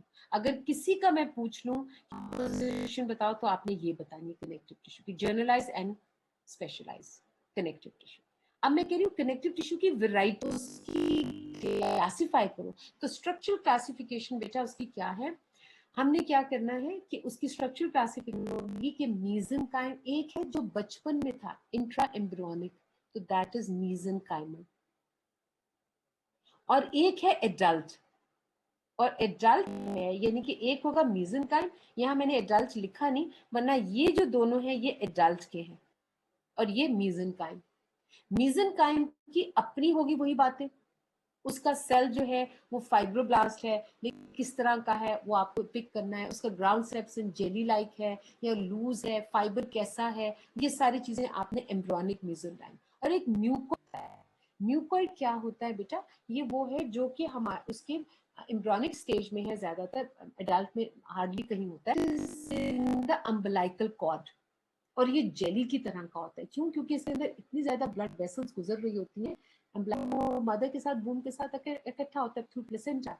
तो इसके अंदर सारी ब्लड वेसल जो इम्ब्लाइकल आर्टरीज वेन्स होती है उसमें पड़ी होती है, तो उसको बड़ा रैपिंग जो है ना, बड़ी इसको अच्छी तरह रखा होता है. सो ये म्यूकोइड आपको अम्बिलाइकल कॉर्ड में मिलेगा, और इसका भी अपना सेल होगा, एम्ब्रियोनिक अपना है. ठीक है? सो ये हम आपको पढ़ाएंगे कि भी एम्ब्रियोनिक मीसेनकाइम कैसा होता है, म्यूकोइड कैसा होता है.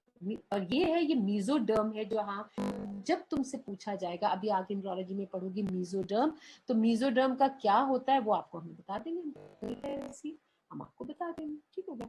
अब हमने ये बात की कि एडल्ट जब हो गया, अब जब वो डेवलप करके पैदा हो गया, उसके बाद टू फॉर्म्स. एक है one is a connective tissue proper, या इसको कहते हैं जर्नलाइज कनेक्टिव टिश्यू, हर जगह मौजूद है. Dermis, fascia, deep fascia, ligaments, tendon, capsules. तो इसलिए इसका नाम टिश्यू प्रॉपर भी कहते हैं और जर्नलाइज कनेक्टिव टिश्यू भी कहते हैं. एडल्ट का ये जो टिश्यू प्रॉपर है ये जर्नल है, हर जगह मौजूद है. लेकिन जो ये स्पेशलाइज्ड है, ये तो हर जगह नहीं घुसा होता, एपिथेलियम के नीचे नहीं पड़ा हुआ, या बाहर मसल को रैप नहीं कर रहा, नर्व को रैप कर रहा, और ये ब्लड तो ब्लड में वेसल्स में है. तो इसलिए इसको हम कहते हैं स्पेशलाइज्ड. ठीक है, इनकी आगे वैरायटीज पढ़ेंगे। सो लो जी, अब ये जो जर्नलाइज्ड है वो दो, अब हमने उसको उसको किस चीज पे हम क्लासिफाई कर, जैसे एपिथेलियम को हम सेल को देखते हैं, एक्स्ट्रा सेलुलर अब हमें क्या पता, वो तो इलेक्ट्रॉन माइक्रोज या खास चेन से पता चलेगा।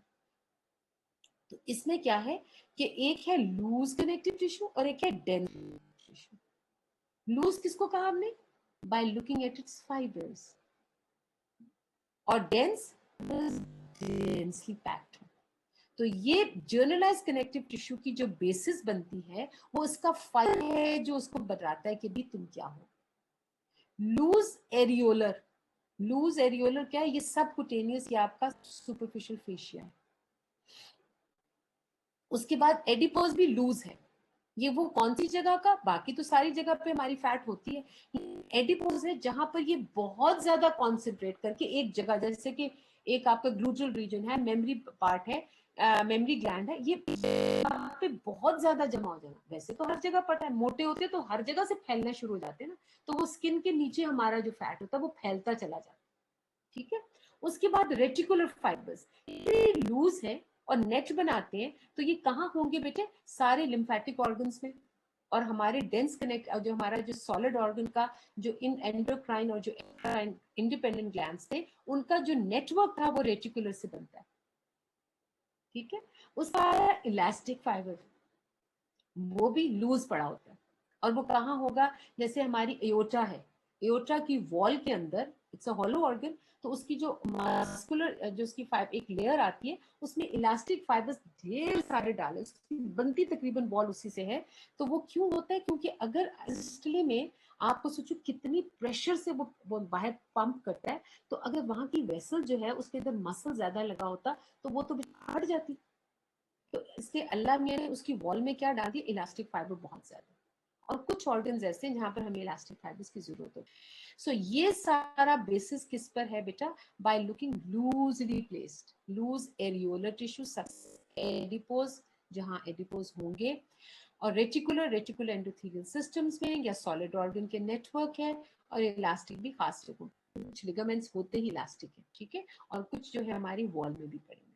अब डेंस, डेंस का मतलब है, या तो जैसे फॉर एग्जांपल आपको मैं कहती हूँ कि एक रस्सी बनाओ और मुझे मजबूत सी चाहिए, तो आप क्या करोगे, आपने वो जमा करना है, आपने कहना है मैंने इसको हैवी सा एक रोप सी बनानी है, तो आप ढेर सारे ना, लेट्स से कि जूट की एक ले लेती हूँ, या फॉर एग्जांपल कहते हैं कि आपने एक हाँ वही बनाना है, तो आप क्या करोगे, बहुत सारे उसके जूट के फाइबर्स लोगे, और अगर मैंने कहा बड़ी मोटी सी रस्सी चाहिए तो आप क्या करोगे, या थ्रेड्स लोगे, तो आप क्या करोगे, उनको लेके और उनको जोड़ दोगे, उसको साथ ही अपने बना दोगे, लेकिन सबको एक ही डायरेक्शन में दोगे तो वो तभी एक रोप बनेगी। तो लिगामेंट टेंडेंस इसी कॉन्सेप्ट पे बेस्ड है। तो तुम्हें क्या करना पड़ेगा, सबको एक ही डायरेक्शन में डालना पड़ेगा, चाहे बाद में तुम उसको पकड़ के मड़ोड़ दो, उसको ट्विस्ट कर दो, कोई बात नहीं, मगर सबका डायरेक्शन फिर भी पैरेलल होगा। देर ऑल रनिंग इन दिस। तो जो आपका टेंडन लिगामेंट होता है उसके अंदर जो कोलेजन फाइबर्स होंगे या इलास्टिक फाइबर्स होंगे, देर ऑल रनिंग पैरेलल, और फाइब्रोब्लास्ट उनके बंडल्स के दरमियान में स्क्वीज्ड हुए हैं। आगे समझ, that is dense regular. Regular कहाँ होगा, टेंडन्स और लिगामेंट्स में, न्यूरोसिस में। अब डेंस इरेगुलर है, अब ऐसा जैसे कैप्सूल बनाना है, जो आपके सॉलिड ऑर्गन थे उन कैप्सूल है या पेरिकॉन्ड्रियम है, जो बोन के बाहर जो हम रग लगाएंगे या हम कार्टिलेज के बाहर लगाएंगे, जो कनेक्टिव टिश्यू लगाएंगे, वो हम डेंस इरेगुलर कनेक्टिव टिश्यू, क्योंकि वो चारों तरफ से उसको है कि उसमें से ब्लड सप्लाई भी आ रही है और उसमें पोषण। और ये हमारा दूसरा क्या है, हमारा डर्मिस, स्किन के नीचे हम स्किन किससे बनाते हैं, epithelium resting on a connective tissue, epidermis कहते हैं, और जो कनेक्टिव टिश्यू उसको डर्मिस कहते हैं। अब खूबसूरती देखो, अल्लाह मियां ने जो जो डर्मिस है उसको कैसे बनाया है, उसको बनाया है आप डेंस इरेगुलर, उसके अंदर जो बंडल्स हैं, आप अगर पूरी बॉडी को अपना देखो और उसके पूरी स्किन के एपिडर्मिस भी ऊपर कंटिन्यूड है सारा, और डर्मिस भी नीचे सारी बॉडी में एक दूसरे के साथ कंटिन्यूड है। क्यों, वो उसमें फाइबर्स कोई कुछ लॉन्गिट्यूडनल डाले, कुछ ट्रांसवर्सली डाले और कुछ लॉन्गिट्यूडनली डाले, ताकि उसके नीचे सबकुटेनियस पड़ा था। अब सबकुटेनियस जब तुम खा रहे हो तो उसमें फैट डिपॉजिट हो रही है, मोटे होते जा रहे हो, मोटे होते जाते हैं, और उसको ऊपर वाला जो रखता है डर्मिस, अल्लाह में कहता है भी सीधा सीधा बनाओ इसको रोप की तरह। लोग इतना सा भी फैट अगर हमारा बढ़ता, हमारी चीखें निकल जाती, क्योंकि वो तो ऊपर हिलने ना देता, वो कहता है कि you can't stretch because there is nothing there. So the beauty of the dermis is that the fibers are in all directions. You are painlessly stretching, so you can go on and on and on with your fat. Nothing happens. You never feel a pain. So do you wish कि अगर थोड़ी pen होती तो फिर हम मोटे ना होते? But नहीं, Allah knows the best and He knows because pregnancy होनी थी और उसमें जब स्ट्रेच होना था और आपने बड़ा होना है और आपके कोर्स ने चेंज होना है, how could we? मतलब this is the beauty of Allah and how you fall in love with Allah so much कि कितने हसीन तरीके से तूने हमें बनाया, and that is the कि उसने उसको बनाया कि नीचे तुम्हें मैं डिपॉजिट करता जाऊंगा तो तुम्हें कभी पेन नहीं होगी। So that is a dense irregular connective tissue. ठीक हो गया बेटा? अच्छा, और स्पेशलाइज कार्टिलेज है। अब ये जो कार्टिलेज है इसको किस बेसिस पे किया है? उस ग्राउंड सब्सटेंस पे और फाइबर्स पे भी। मगर मेन क्या है? फाइबर्स और ग्राउंड सब्सटेंस के देखिए हाईलाइन कहता है अगर कार्टिलेज जो ग्राउंड सब्सटेंस है ऐसे जैसे सी थ्रू होता है ना, जैसे आप शीशे के अंदर शीशा होता है ना जो सी थ्रू होता है, यू कैन सी, तो उसको कहते हैं हाईलाइन है, सी थ्रू है, उसके बीच में कोई फाइबर नहीं है, तो दैट्स अ हाईलाइन। अगर उसमें तुम मिला, अब उसी शीशा वही शीशा है, अब शीशा में ऐड कर दो, ऊपर से शीशे के अंदर से ऐड कर दो, क्या ऐड किया? इलास्टिक फाइबर्स, तो वो हाईलाइन तो पीछे होगा लेकिन अब प्योरली हाईलाइन नहीं, उसके अंदर इलास्टिक फाइबर आ गया, और अब उसके अंदर थोड़ा सा कोलेजन फाइबर भी डाल दो, पैक कर दो, तो दैट इज अ फाइब्रोकार्टिलेज, वो है फिर एक्स्ट्रा सेलुलर मैट्रिक्स के बेसिस पे। अब ये जो है कॉम्पैक्ट एंड स्पॉन्जी है, अगर इसके अंदर ढेर सारे फाइबर्स डाल दो और कोई स्पेस ना छोड़ो तो फिर ये क्या बन जाती है? ये बोन जो है कॉम्पैक्ट होती है, लेकिन जो हर बोन के अंदर बीच वाला जो एरिया होता है वो हमेशा स्पंजी होता है, जिसको मैरो कहते हैं। उसमें क्या है कि फाइबर्स के दरमियान में कुछ ऑस्टियोक्लास्टिक सेल्स होते हैं, वो खा जाते हैं उसके फाइबर्स, और उसके अंदर ब्लड सेल्स जो है वो उसके अंदर रिजाइड करते हैं, so that becomes spongy part of it, समझे? और फिर एक ब्लड है। I hope I made it clear. So looking at generalized ऐसे है, इसलिए मुझे बहुत देर लगी है, मगर I really really wanted you कि तुम्हें मैंने एक तरह से खत्म करा दिया आपको, लेकिन अब हम इसको आराम से थोड़ा थोड़ा पढ़ेंगे, अगर हम जल्दी से पढ़ेंगे तो आपको समझ आ जाएगी। लूज कनेक्टेड एरियोलर टिश्यू, ये देखो इसको क्या, इसके ये मोटे कोलेजन है और ये पतले वाले क्या है? Elastic fibres. रेटिकुलर नजर नहीं आ रहे, ये ग्राउंड सब्सटेंस है, इसको हमेशा कलर करना, अगर नहीं डालोगे तो इसका मतलब इसका ग्राउंड सब्सटेंस नहीं है। और ये देखो क्या है, इसके अंदर फाइब्रोब्लास्ट भी है, मैक्रोफेजेस भी है और एडिपो सेल्स भी है, और ये रहा जी आपका। So this is a loose, find it in the superficial fascial या सबक्यूटेनियस। एडिपोज है फॉर एग्जांपल, जहाँ पे ग्लूटल रीजन है या इसकी पैकिंग होनी है तो सेल्स पैक्ड हुए में, और इनके इन यहाँ एक, और ये लॉब्यूल्स में होते हैं, एक लॉब्यूल बनता है, फिर इसके इर्द गिर्द फिर एक कनेक्ट होता है और हाईली वैस्कुलर होता है, बहुत वैस्कुलर होता है, ठीक है। इसकी कनेक्टिव टिश्यू के अंदर इसके अंदर बहुत ज्यादा ब्लड वेसल्स, फिर एक और लॉब्यूल होगा इस तरह का। सो दिस इज ऑल। और ये देखो कैसे कि फैट सेल्स ने अंदर एक इतना बड़ा ये सेल पूरा है, और ये जो आपको लग रहा है जैसे बीड है, ये तो रिंग की तरह का होता है, and this is the nucleus, और यहाँ आपको अपनी ऑर्गेनेलिस बाकी मिलेंगे, बाकी जैसे गॉबलेट सेल था। डेंस ये टेंडन्स एंड लिगामेंट्स सारे भागे जाने, वेव्स वेव्स वेव्स, और इन एक एक बंडल के दरमियान में फाइबर स्क्वीज हुआ हुआ है, ठीक है। बोन एक जनरली वैसे बनते हुए बता रही हूँ, तो ये क्या, ये इसके फाइबर्स इसके मैरो के इर्द गिर्द पैक्ड है और कोई स्पेस नहीं है, लेकिन अगर इनके दरमियान में स्पेस हो तो वो स्पॉन्जी है। और ये कार्टिलेज है जिसका ग्राउंड सब्सटेंस बिल्कुल क्लियर है, इट्स अ हाईलाइन, और ये ब्लड है, ठीक होगा। सो इसको मैं जल्दी से समाप्त करती हूँ, अगली दफा वी विल, मैं I give you a little break, लेकिन I still have lot of time. Loose areolar tissue, सब कुछ पूरा मैंने करा दिया, अब आपको सिर्फ मैं थोड़ा थोड़ा सा रिवाइज करा रही हूँ। लूज एरियोलर कनेक्टिव टिश्यू, इसमें क्या है? जर्नल ऑर्गेनाइजेशन मेजर, और ये बेटे ये जो टेबल है दिस इज फ्रॉम, है ना, मेरा इसके पीछे इतना ना भागा करो कि क्या लिखा है, वो जो मैं बस शुरू की बातें ना मेरी टेबल शेबल होती है वो मैं आपको लगा देती हूँ, वो किसी किताब में नहीं है, वो मैं आपको लगा देती हूँ, और बाकी पढ़ो। और मेरा अगर कुछ एक्स्ट्रा पढ़ती हूँ, अगर एक हिसाब से मैं मोस्टली अब मेरा उसमें रहता है, लेकिन अगर आपको इससे ज्यादा हो तो प्लीज जिनक्वेरा डाउनलोड करो, सब कुछ मिल जाएगा। मत ऐसे भाग भाग के, क्योंकि फिर तुम्हें पढ़ने की आदत नहीं रहेगी। वो बस कहते हैं ना कटिंग पेस्टिंग बस, और आइडिया भी यही है। लेकिन अगर तुमने अपने नॉलेजेबल इंडिविजुअल तो ये देखो, this is what it is. तो ये मैंने कहाँ से लिया है, दिस इज फ्रॉम द जिनक्वेरा। सो उसमें क्या क्लासिफिकेशन ऑफ दिस, उसमें क्या जर्नल ऑर्गेनाइजेशन, मेजर फंक्शन, कुछ है नहीं, बस सिर्फ बनाना पड़ जाएगा, याद करोगे तो याद हो जाएगा। ठीक है। लूज एरियोलर जर्नल फॉर्मेशन क्या है, सच ग्राउंड, बहुत ज्यादा ग्राउंड सब्सटेंस है, many cells and little collagen and randomly distributed. वो मैंने दिखाया था ना, लूज, और उसमें एडिपोज सेल्स भी थे, फाइब्रोब्लास्ट भी थे, दूर दूर थे, और दूर दूर आपको अपने नजर नहीं आ रहे थे। मेजर फंक्शन क्या है, सपोर्ट करता है माइक्रोवेस को। ज्यादातर जो छोटी कैपिलरीज वगैरह को जो इर्द गिर्द उनको सराउंड करता है, जैसे लेमिना प्रोप्रिया, वो लूज एरियोलर टिश्यू होता है। ठीक है। और उसके बाद नर्व्स को भी जो रैप कर रहा होता है, ये एंडोमाइसियम, एंडोन्यूरियम, ये सब ये, और डिफेंस इसके अंदर ज़ाहिर आपके कुछ डिफेंस सेल्स भी पड़े होते हैं जो उसको प्रोटेक्ट कर रहे होते हैं। लेमिना प्रोप्रिया ये कहाँ होगा, या तो मैंने कहा सबक्यूटेनियस में, या lamina propria beneath the epithelium of the digestive और इवन एनीवेयर। लेमिना एपिथेलियम के नीचे जो पड़ा है, या आपके कहाँ है बेटा, in the form of superficial fascia. Dense irregular connective tissue, irregular dermis में, dermis of the skin, organs का capsule, submucosa of the digestive tract. और ये होता क्या है, लिट सब्सटेंस थोड़ा होगा, और क्या था, वेव्स ही वेव्स ही, और बीच में स्क्वीज हुए थे क्या, आपके fibroblast, much collagen random fibres. और अगर डेंस इरेगुलर है ना, तो हर डायरेक्शन से आ रहा था फाइबर्स, और बीच में आपके फाइब्रोब्लास्ट और मैक्रोफेजेस वगैरह तैर रहे होंगे।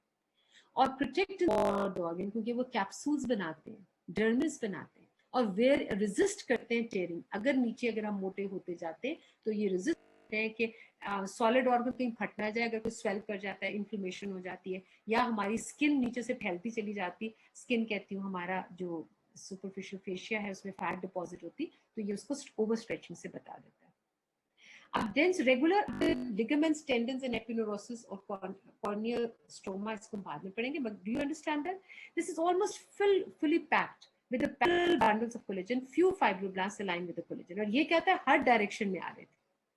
Provide strong connection within the musculoskeletal system, strong resistance to this। क्यों, मैंने कहा था वो बीच में खत्म हो जाता है, जो बाकी रह जाता है वो टेंडन और एपिन्यूरोसिस।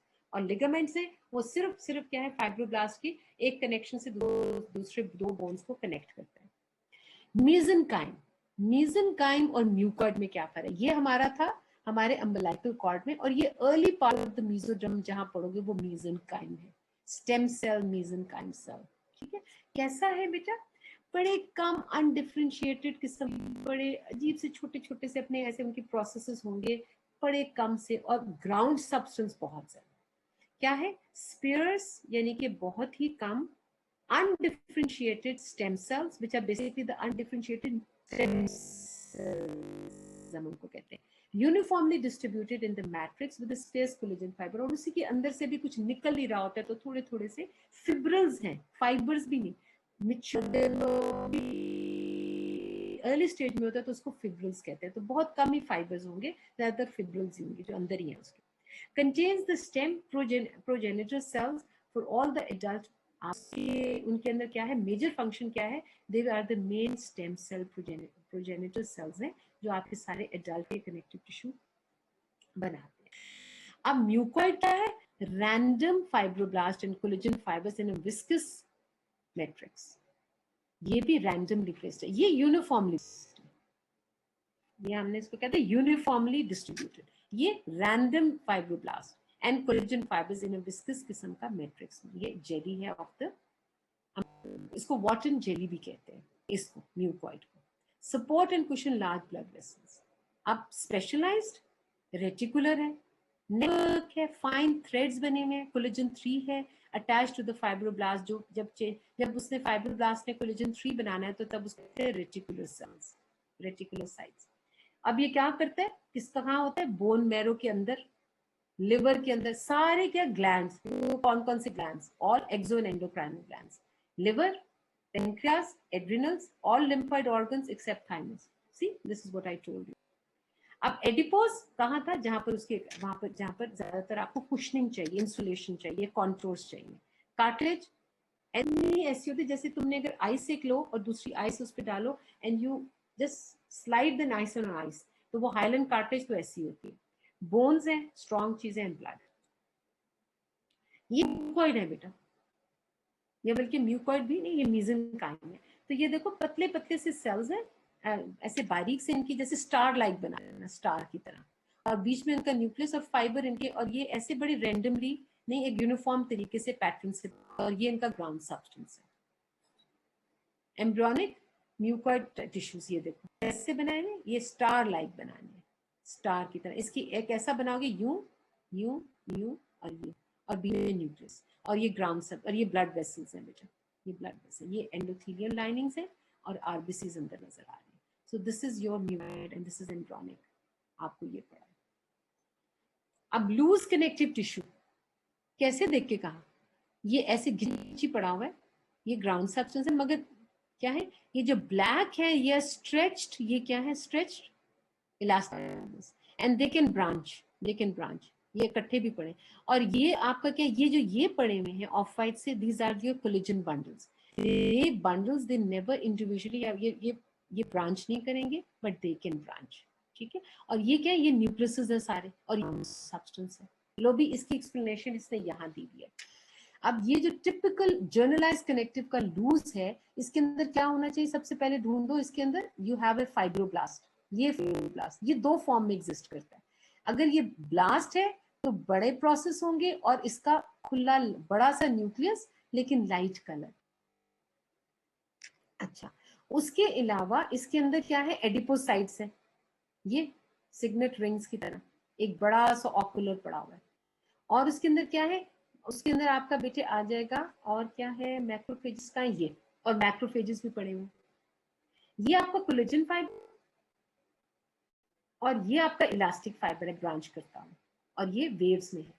अब इसके अलावा जो वॉन्डरिंग है, ये फिक्स है, फाइब्रोब्लास्ट, एडिपोसाइट्स, और कुछ हद तक मैक्रोफेजेस, ठीक है। लेकिन ज्यादातर ये नहीं होते, मेसेनकाइम सेल्स आ रहे हैं। स्टेम सेल कहीं नजर आया, हाँ होना चाहिए। अच्छा, अब उसके अलावा जो वंडरिंग सेल्स थे, उसमें आ गया ये प्लाज्मा सेल्स है, ये मास सेल्स है, इसके अंदर देखो कितने ज्यादा वो हैं आपके ग्रैनुलेशन है, और ये कॉकबिल की तरह की अपेयरेंस जो है, और granulated appearance, these are plasma cells, लगता है जैसे क्लॉक बनी हुई है।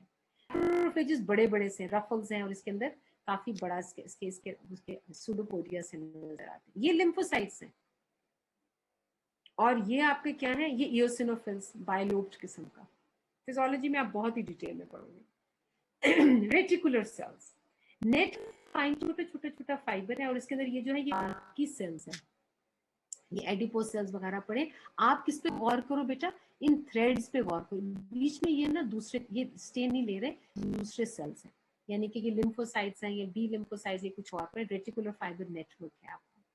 या जिससे यहाँ पर जो है, ये आपको क्या नजर आ रहा है, ये लिवर सेल्स जो है, इनके दरमियान में क्या है, ये नेटवर्क पड़ा हुआ है हेपेटोसाइट्स के।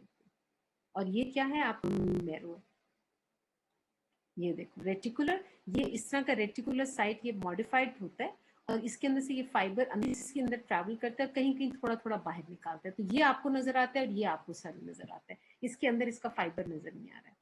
These are your reticular sites, which are of course modified fibroblasts, and this is what you see a net. तो ऐसे ये सभी एक दूसरे के साथ जुड़े हुए हैं, तो इनका एक नेटवर्क सा बनता है। तभी आपके सॉलिड ऑर्गन का जो नेटवर्क है वो ये है, ये देखो, ये कैप्सूल है डेंस कनेक्टिव टिश्यू, ये सेप्टा, ये लेस डेंस कनेक्टिव टिश्यू। अब जब ये अंदर आया और इसने खोखा, ये हॉलो चीज को भरा, तो ये नेटवर्क बना दिया। अब ये आप देख रहे हो, ये कैप्सूल, ये सेप्टा जो इसको लोब्स लॉब्यूल्स में डिवाइड करे, और अंदर का नेट ये रेटिकुलर है। और ये जो सेल्स है ना, ये तो बेटे किसी और लिम्फोसाइट्स है, या कोई ग्लैंड्स के, ये ग्लैंड नहीं है, ये लिम्फोसाइट है। डेंस इरेगुलर कनेक्टिव टिश्यू देख लो, ये देखो बेटा, इरेगुलर छोटे छोटे बंडल्स ऑफ कोलेजन है। ये क्या है, ये लॉन्गिट्यूडनल भी पड़े, ये ट्रांसवर्स भी पड़े, और ऑब्लिक भी पड़े, और इसके दरमियान में आपको फाइब्रोब्लास्ट नजर आएंगे, और ये ग्राउंड सब्सटेंस है, ये डर्मिस है, और ये इरेगुलर कनेक्टिव टिश्यू। कैप्सूल्स में भी हो सकता है और डर्मिस में भी। डेंस इरेगुलर कनेक्टिव टिश्यू, ये देखो हर डायरेक्शन में, लॉन्गिट्यूडनल भी, ट्रांसवर्स भी ऐसे पड़े हुए, ये भी लॉन्गिट्यूडनल पड़े हैं, और ये आपके परपेंडिकुलर भी, ये आपको सारे नजर आएंगे। ये देखो इसमें ये है आपको ऑब्लिक है, ये बी, ये ऑब्लिकली पड़ा हुआ है, ए जो है ट्रांसवर्स, ये ट्रांसवर्सली पड़े हुए हैं, और ये लॉन्गिट्यूडनल जो है वो सी है। तो आपने ये सारा कुछ बना लिया, ठीक है। और ये देखो ऐसे ऐसे बंडल्स, ये वेव्स की फॉर्म में आपने ऐसे बना, एक बंडल फिर दूसरा बंडल, और बीच में ये जो नजर आ रहे हैं ना, ये क्या है, ये स्क्वीज हुए हुए हैं फाइब्रोब्लास्ट। अब मैं अगर फॉर एग्जांपल ऐसे है, जैसे मैं आपको कहती हूँ कि 4 स्ट्रॉज ले लो, और बीच में ना कोई क्या कहते हैं, कुछ कुछ रेड व्हाइट स्ट्रॉज ले लो, उसमें एक काला भी स्ट्रॉ ले लो। तो अगर एक बंडल ऐसे आपने स्ट्रॉज लंबे रखे, बीच में एक काला डाल दिया, तो काले दूर दूर कहीं कहीं डालो, दोज आर द फाइब्रोब्लास्ट। और जो बंडल्स हैं वो आपके जो स्ट्रॉज के हैं वो आपके कोलेजन के बंडल्स है। ये क्या है, अगर मैंने ट्रांसवर्सली स्ट्रॉज को काटा, बीच में से काला स्ट्रॉ निकला, तो ये जो काला स्ट्रॉ है, दिस इज द फाइब्रोब्लास्ट, ये स्क्वीज हुआ। इसको इसको यूं काटोगे, इससे नजर आएंगे। अच्छा, डेंस रेगुलर कनेक्ट, ये टेंडन है लॉन्गिट्यूडनली, और ये इसके अंदर फाइब्रोब्लास्ट है, ये बंडल्स और फाइब्रोब्लास्ट। अगर काट के टीएस देखो तो ये ऐसा इसका टीएस होगा, दाने दाने, और ये जो काले काले हैं ये फाइब्रोब्लास्ट है। ये देखो ये इसका लॉन्गिट्यूडनल है, और ये इसका ट्रांसवर्स है। ये चीजें हैं, these are all the fibroblast. Elastic fibre, वो भी लूज था ना, लूज है, लूज आपको इलास्टिक फाइबर्स ब्रांच करते, बंडल्स में ब्रांच करते हुए नजर आ रहे हैं। और बेस्ट, और यहाँ पर ये आपको सबक्यूटेनियस में नजर आ रहे हैं, ये स्किन में, आपके सुपरफिशियल फेशिया में आपको ये वाले थ्रेड्स पतले पतले ई जहाँ लिखा हुआ है, मोटे वाले ये कोलेजन है, और जो बारीक है, और अगर इसको रिलैक्स करो तो इस तरह के बन जाते हैं। और ये वो अयोटा है जहाँ पर इतना ज्यादा पड़ा हुआ इसकी वॉल में, ठीक है। This is what it is. ये डेंस इरेगुलर है, यहाँ इसको समझ इतना नहीं आ रहा, रहने दो उसको।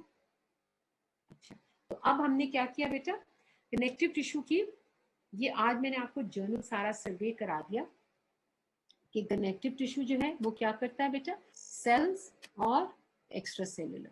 सेल्स कितने होंगे, फिक्स्ड और वॉन्डरिंग, फिक्स्ड, और फिर ये एक्स्ट्रा सेलुलर ऑर्गेनिक, फिर फिक्स्ड कौन से, fibroblast, adipocytes and stem sales.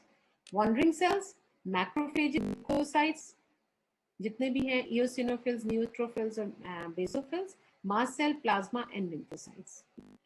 Organic, sorry, अच्छा वो हम आगे पढ़ेंगे। अच्छा, ऑर्गेनिक में अगर ऑर्गेनिक में देखोगे तो फाइबर आएंगे, और फाइबर्स 2 किस्म के होंगे, कोलेजन एंड इलास्टिक, 10 किस्म के। और उसकी जो कोलेजन 3 वैरायटी वो रेटिकुलर है। और इनऑर्गेनिक जो था वो क्या है, पानी, हवा, इलेक्ट्रोलाइट्स, मिनरल्स, ये सारी चीजें। ठीक हो गया। आगे अब वो कहते हैं इनका ओरिजिन कहाँ से, ये जो फिक्स सेल्स हैं, अब आते हैं सेल्स के ऊपर। ये जो फिक्स सेल्स हैं, फाइब्रोब्लास्ट, एडिपोसिस, स्टेम सेल, ये जो दोनों ये सेल्स हैं, ये कहाँ से आते हैं, ये वो मेसेनकाइम सेल से आते हैं। लोग भी आगे देखो, ये जो अनडिफरेंशिएटेड जो एम्ब्रियोलॉजिकल था, इसका काम है वो क्या क्या बनाता है कनेक्टिव टिश्यू में भी, और जर्नलाइज्ड। इससे हम कहते हैं मीजोडर्म क्या क्या बनाती है, क्या बनाएगा, कनेक्टिव टिश्यू बनाती है।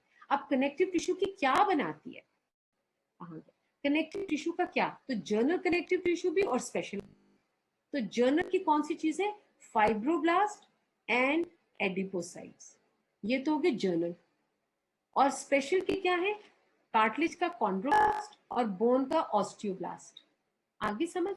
इसके अलावा वो क्या बना सकता है, आपकी जब ब्लड वेसल्स मीजो से बनते हैं, तो वो उनके mesothelial cells, endothelial cell, blood vessels के endothelial cells come from the mesoderm. तभी हम कहते हैं blood vessels are also mesoderm region, क्योंकि उसकी वॉल जो बनी है वो एंडोथीलियल सेल्स जो है ना, दे आर बेसिकली, और मीजोथीलियल सेल्स वो कौन से, जो कैविटीज, प्लूरल की, पेरिकार्डियम की और पेरिटोनियम, उनकी जो एपिथेलियम थी वो कहाँ से आई, वो भी इसी में से आई। ये आप बेटे, दिस इज वेरी इंपॉर्टेंट। तो ये आपको हमेशा पता होना चाहिए कि मीजोडर्म, तभी आपको कि बेटा इसकी डेरिवेटिव्स क्या है, तो वो ये है मेसेनकाइम, जर्नल, स्पेशल, जर्नल के भी बनाते हैं कनेक्टिव टिश्यू के, और स्पेशल के भी, और उसके अलावा ब्लड वेसल्स बनाता है, और एंडोथेलियल और मेसोथेलियल भी। ठीक है। अब फंक्शन ऑफ द सेल्स, कहते हैं जो फाइब्रोब्लास्ट है जब लास्ट है तो वो एक्टिव है, क्या सिक्रीट करता है, मैंने कहा इनऑर्गेनिक, ऑर्गेनिक। और जब वो अब मेंटेनेंस के लिए थोड़ा हो जाएगा, श्रिंक हो जाएगा, छोटा हो जाएगा, पिग्मेटिक न्यूक्लियस बन जाएगा, तो वो साइट बन जाएगा। तो वो क्या करता है, इसका काम है extra cellular fibres and ground substance को बनाते हैं, ठीक है। दूसरा प्लाज्मा सेल, अच्छा दूसरा इसका क्या था, एडिपोसाइट। एडिपोसाइट जो था वो क्या करते थे, storage of the neutral fat और इंसुलेशन के काम आते। अब हम कहते थे ये है फिक्स सेल्स। और एक होता था दूसरा, हमने क्या कहा था, मेसेंकाइमल से वो स्टेम था, वो ये था, वो किसी इसमें चेंज कर सकता है, मैंने आपको भी दिखा दिया। अब जो लास्ट है बेटा वो है वॉन्डरिंग सेल्स। अब वॉन्डरिंग सेल्स में मैंने कहा था मैक्रोफेजेस। मैक्रोफेज क्या होंगे बेटा, मैक्रोफेजेस एक बड़ा सेल होता है, मोनोसाइट्स उसका ओरिजिन है, ठीक है ना। और वहां वो phagocytosis of the extra cellular components and the debris, जो जो चीजें पड़ी होंगी, सेल जो डेब्रीज पड़ी हैं जो अब पुरानी होगी उसको खाना, बैक्टीरिया को खाना, जो इन्वेड करता है उसको खा लेता है, ठीक है। एंटीजन प्रोसेसिंग, दूसरा कोई एंटीजन आया उसका, और उसके साथ इसने क्या काम करना है बेटे, दो काम और करना है। ये तो साइटोकाइंस होते हैं कि जब वो टॉक्सिन अंदर लेता है तो फिर वो रिलीज करता है साइटोकाइंस, जिसकी वजह से जो ब्लड, जो उस कनेक्टिव टिश्यू या उस जगह का जो ब्लड वेसल्स होते हैं उसकी परमेबिलिटी बढ़ा के अंदर डालता है साइटोकाइंस, और क्या करता है बेटे, अट्रैक्ट करता है बाकी सबको, बुलाता है कि बाकी न्यूट्रोफिल्स वगैरह भी तुम भी आ जाओ, ठीक है, ताकि इन्फ्लेमेटरी इफेक्ट होना शुरू हो भी करता है। And presenting of immune cells, और दूसरा secretion of the growth factor, ये ग्रोथ फैक्टर्स को भी करता है, एंड अदर एजेंट्स, ठीक है।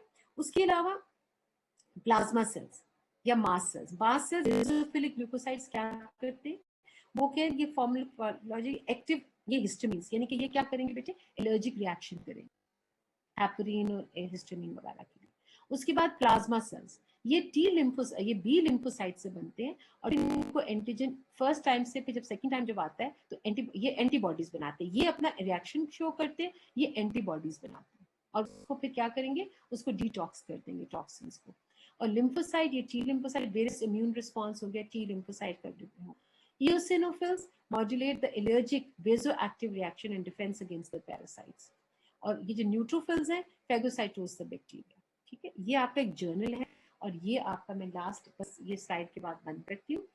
और जो वॉन्डरिंग सेल्स है वो क्या, ये आता है बोन मैरो में से, ये आपकी सेल, हम कहते हैं ना सारे blood cells are coming from there, the hemopoietic आपका stem cell which is residing where in your, जब बचपन से ही लेके और अब हमेशा वो they are residing in the bone marrow. अब ये जो हीमोपोइटिक बोन सेल है वो सारे ब्लड सेल्स को बनाएगा। लोजी किस किस को बनाएगा, इधर देखो, सबसे पहले आरबीसीज को बनाएगा, फिर क्या है डब्ल्यूबीसीज यानी कि ल्यूकोसाइट्स को बनाएगा, न्यूट्रोफिल्स, इओसिनोफिल्स एंड बेसोफिल्स, ये भी इसी से बने। दूसरा is going to form what, आपका मेगासाइट्स भी बनाएगा, प्लेटलेट्स भी बनाएगा। उसके अलावा मास सेल्स भी यही बनाते हैं, ठीक है। और तीसरा मोनोसाइट, और मोनोसाइट क्या बनता है, monocyte can change into macrophages और इनटू ऑस्टियोक्लास्ट। बोन का जो मैक्रोफेज है ना उसका नाम है ऑस्टियोक्लास्ट। तो मोनोसाइट ये दोनों बनाता है, आपके कनेक्टिव टिश्यू और स्पेशलाइज बोन का बनाता है। तो ये सारे के सारे बने plus mass, they are all haemopoietic. दूसरा ये तो ब्लड सेल्स हो गए। अब ये जो दूसरे वाले, अब लिम्फोसाइट्स भी बनाते हैं, यानी कि इसका भी ओरिजिन जो है वो है बेसिकली होमोपोइटिक से आता है। फिर ये इनिशियल टाइम में ये टी लिम्फोसाइट में गया, थाइमस में गए, और फिर यहीं से टी लिम्फोसाइट्स निकले हमेशा थाइमस से। लेकिन जो बोन बाकी से हमेशा आते हैं वो बी लिम्फोसाइट, बाद में जाके वो plasma cell. So this is again your origin of your wandering sales.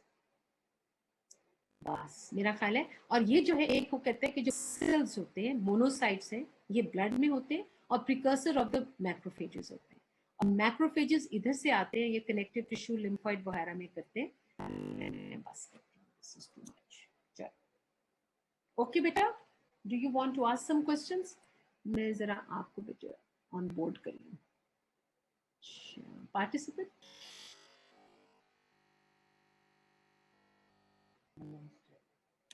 ठीक है,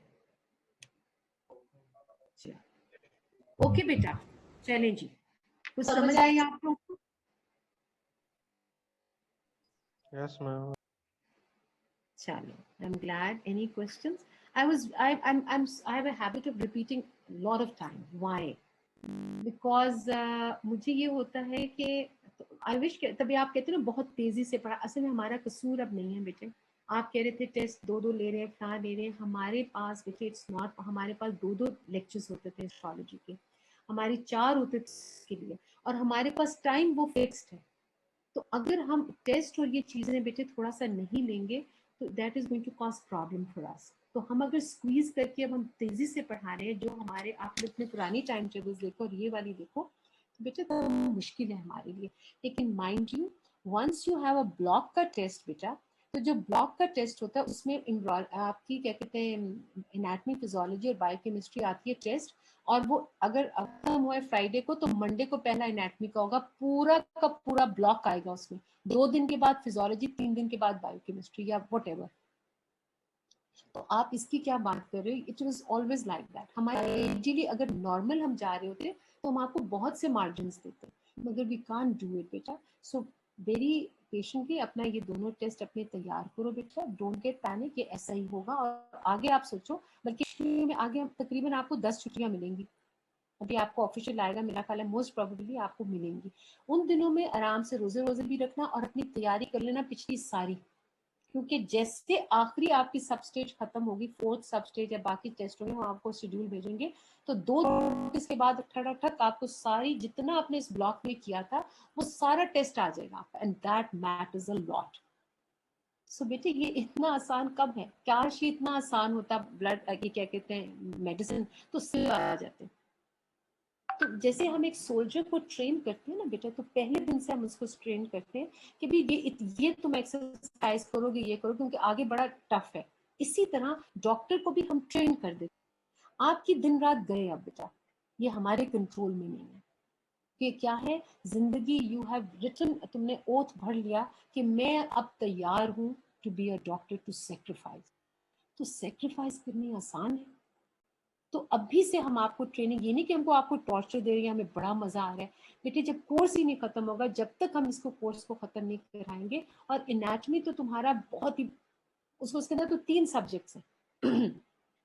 तो इसलिए you have to be on your toes. और ये 2 साल तो बहुत ही टफ होते हैं और एनाटॉमी बहुत परेशान. लेकिन एक बात याद रखो, तीनों को एक ही गो में तुमने क्लियर करना है. Anatomy, physiology and biochemistry. Your parents did not पे यू कि अब पढ़ो और आधा ना पढ़ो. और अगर हम ऑनेस्टली तुम लोगों के साथ अगर काम नहीं करेंगे, ऑनेस्टली हम तुम्हें मिले, हमें पता है बेटे तुम्हारा कोर्स कैसे खत्म होना है और कितना बड़ा चैलेंज तुम्हारा और हमारे लिए आपस में. We don't have bodies there, we don't have models there, we don't have physically. Anatomy is a study, when you touch it, you feel it, you see it, and only then it is like that. It's not a physiology, biochemistry कि आपने सिर्फ imagine करना है. So किस से हम आपको ले लेके चल रहे हैं. So it is tough. When did I say it was easy? It is not easy. खत्म हो गई. सारी फ्रेंड्स आपकी एंजॉय कर रहे थे, वो कहते हम ही पढ़, आज तक हम ही काम कर रहे, सारे जहां तो एंजॉय कर रहे. हम ये भी सैरी के साथ उठी होती हूँ. एंड देन ये नहीं कि मेरा पीपल टेल मी आप अभी भी क्यों पढ़ती है, तो मैं कहती because every time I change it. तो मुझे उसको मॉडिफाई करना. अब मेरे चैलेंजेस है कि I have to purely, it has to be online. Anatomy को मैं कैसे पढ़ाऊं, तो it's a huge challenge for me. So don't be impatient. अल्हम्दुलिल्लाह आराम से इसको पढ़ना है, बस दिल लगा के पढ़ो और शौक से पढ़ो.